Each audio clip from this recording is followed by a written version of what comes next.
саламатсыздар ма? Бүгінгі сабағымыздың тақырыбы Microsoft Excel диаграммамен жұмыс жасау. Диаграмма деген ең көп сұранысқа ие тақырып болып тұр. Барлығы диаграмма қалай жасалады сұрап жатыр. Алдыңғы сабақта дайын мәліметтерден диаграмманы құруды қарастырдық. Бүгін енді сол диаграмманы настройка жасау, яғни қалып күйге қалып келтіруді қарастырамыз. Бізде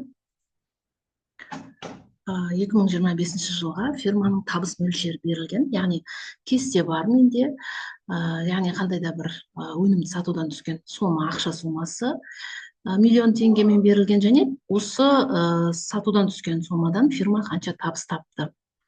Осы дайын мәліметтерге диаграмма құратын боламыз. Яғни мына жерде сандар өте көп болғандықтан ең алғашқы жағдайда мен жаңа сандарды кішірейтіп, мына жерге сату деп, осы бір ғана қатардан бір диаграмма құрып көрсетейін дедім. Яғни бұл жерде бізде ставка график деп беруге болады. Графиктің мына түрі ең көп қолданылатын түрі, яғни мынау жаңағы нүктелермен берілген түрі жиі қолданылады, және де жақсы 2-3 мәліметтен жасаған кезде әдемі результат береді. Қарапайым жағдайда жай ғана бір қарапайым сызық шықты. Енді бұл жерде міне мынау тұрған жаңағы линияны мен өзгерте аламын. Оң жағын басып, формат области построения деген команда береміз. Осы жерде міне параметры области построения дейді, яғни бұл жерде бояуға болады, заливка және шекараларын реттестіруге болады. Заливка, сплошная заливка деп айтылады, градиентная заливка деп айтылады. Ең әдемі түрі осы градиентная заливка. Немесе рисунок или текстура деп компьютерден қандай да бір суретті де қойып жіберуге болады. Ары қарай түсін өзгертуге болады, мен осылай қалдырайын. Енді граница, яғни линия, сплошная линия, градиентная линия деген сияқты түрлері де бар. Белгілеуім керек ол үшін. Сплошная линия, градиентная линия, автовыбор дегені бар, яғни линия жоқ болып кетуі де мүмкін. Бізде сплошная линия. Прозрачностьін көбейтуге болады. Мына жердағы стрелкалардың, штрихтардың түрлерін өзгертуге болады. Міне қарап тұрсаңыздар, осы жерден осының барлығы қалып күйге келтіріледі. Келесі түрі маркер. Яғни маркердің де түрлері бар. Мысалы үшін составной тип дейді, тип штриха дейді, тип начальной стрелки дейді. Міне сол сияқты маркерлерді өзгертуге де болады. Енді дәл осы жерден графиктің басқа түрін таңдайық, яғни изменить тип диаграммы. Бұл жерде бізде с областями деген нәрсе бар. График. Осы түрі жаңағы бизнес процестерді жасаған кезде көп қолданылады. Және де мынау тұрған областы компьютерде кез келген суретпен өзгертуге болады. Міне, мынау қазір стандартына осылай қояды. Мен мына жерге файл деген команданы беремін, және өзімнің компьютерімнен қандай да бір кез келген сурет таңдай аламын. Міне суреттер тұр. Әртүрлі суреттер тұр. Міне мынадай сурет мысалы үшін. Қараңыздар. Прям кәдімгідей енді түрлі түсті диаграммалар жасау мүмкін, және де фоновый сурет ретінде де қолдана беру мүмкін. Мынау тұрған шкала менде өзгереді, яғни бояп аламын да шрифтін өзгертемін, түсін өзгерте аламын, шрифтін түрін өзгерте аламын. Міне жирный қылып жасап қойсам да болады. Және сол сияқты мынау тұрған шкаланы да мен өзгерте аламын, шрифтін өзгерте аламын, түсін өзгерте аламын. Бұл дегеніміз бізде диаграмманы қалып күйге келтіру деп айтылады. Міне, ең қарапайым түрдегі график. Біреуін жасап болдық.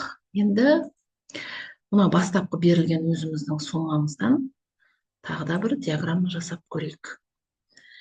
Вставка, диаграмма. Дәл қазір бізге мына бір түрін қолданамыз.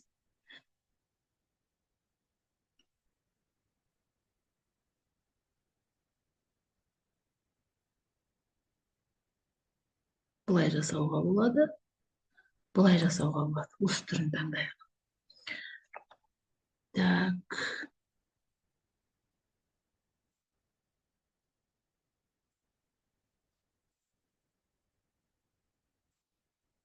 Жақсы көрініп тұрған шығар деп ойлаймын. Дәл жаңағыдай мен алдымен мынау тұрған шкаланы сипай алып отыр.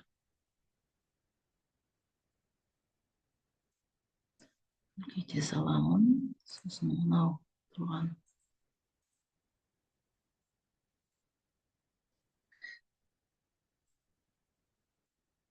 шкаланы үлкейте саламын.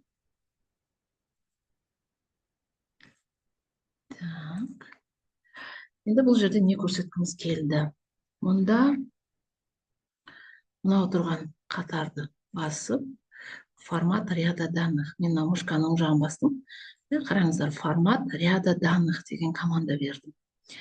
Формат ряда данных деген команданың ішінде бізде мынау тұрған қатарларды, бағандарды өзгертуге болады. Қараңыздар, параметры ряда деген ашылады бірінші. Соң фронтальный зазор дейді, боковой зазор дейді. Яғни мынаны үлкейтсеңіз не кішірейтсеңіз, арасында арақашықтық үлкейеді, кішірейеді. Боковой зазор дейді, мына үлкейген сайын кішірейіп жатыр. Міне мен кішірейткен сайын оларды, міне қараңыздар. Міне маған осылай ұнайды.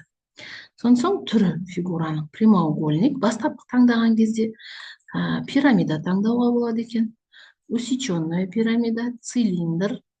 Цилиндрмен әдемі, полный цилиндр, усеченный цилиндр. Цилиндр қалдырайық.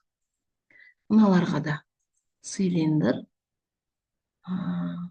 боковой зазоры бәрі әдемі болып тұр. Бұл бізде формат ряда данных деген командадан параметры ряда деген ішкі бетті. Яғни осыны қалып күйге келтірдік. Біз уже диаграммамыз басқа түрге келді. Келесі мынаны шертіп, оң жағын шерткен кезде уже формат области диаграммы деп команда берем. Бағана мен мынау менің диаграмманың үстінде шерткен едім. Ал общий областьқа шерткен кезде басқа мәзір ашылады. Формат области диаграммы.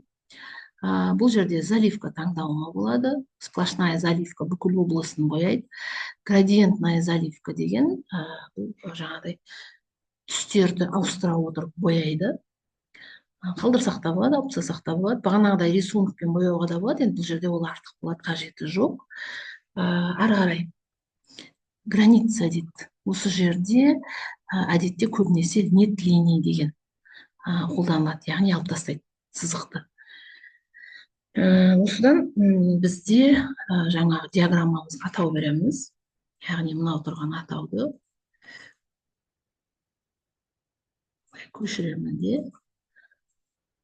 диаграмманың атауына жазып қоя саламын.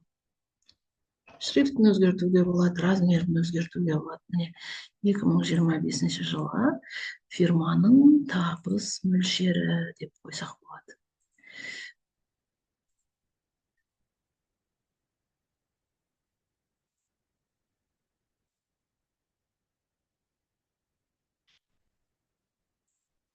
Міне осылай әп-әдемі. Бұл цилиндр түріндегі диаграмма, бізде мына жерде вставка мынаның ішінде жоқ. Көрдіңіздер ме? Оны өздеріңіз жасап ала аласыздар, және де өте оңай, өте көрнекі түрде жасауға болады. Мынау легенданы ұмытып кетіппіз. Мына да жирный жасап қояйық, сәл үлкен жасап қояйық. Өнімді сатудан түскен сома және табыс мөлшері. Енді бір момент қалып кетіпті бізде. Мынау тұрған текст көріп тұрсыздар, яғни мына сияқты ұзын болып созылған кезде, кейбір кезде ұяшықтың ішіне симай жатады. Сол кезде мен осы ұяшыққа барамын. мышканың оң жағын басамын, формат ячеек, және мынау бірнеше вкладкалардан тұрады. Яғни число, яғни оның ішінде ұяшықтың ішінде қандай мәлімет бар, соны бере аламыз. Числовой, денежный, финансовый деген сияқты. Және осы жерде выравнивание деген бар. Яғни жаңа по горизонтали, по вертикали, мен осы жерде отображение переносить по словам деген галочка қоямын. Және де егер де 2-3 ұяшықты біріктіру керек болса, оны да осы жерден жасайсыздар. Яғни объединение ячеек дегенге галочка қоясыздар. Қалғаны кәдімгі текст ретінде. Міне қараңыздар.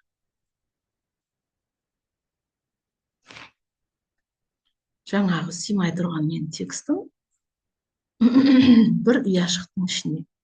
Көбінесе осылай болады.